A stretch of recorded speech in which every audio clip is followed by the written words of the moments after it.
This is how we pay our moving consultant in our local moving company. So with our business model, we primarily rely on local moving, okay, 30 miles or less, and then intrastate, not as heavy on interstate and out-of-state moves.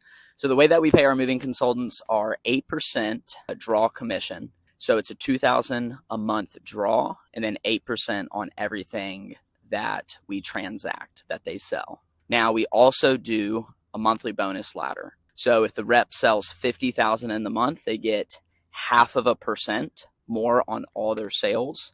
And then for every 10,000 extra, so 60, 70, 80, 90 to 100, they get 0.1.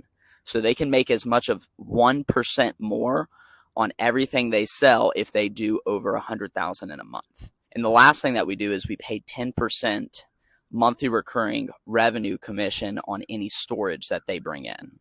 So this is how we pay our moving sales consultants with our local moving company. Again, our business model is, it's very important with the business model, is primarily local moving, intrastate moves with, I would say, little out of state.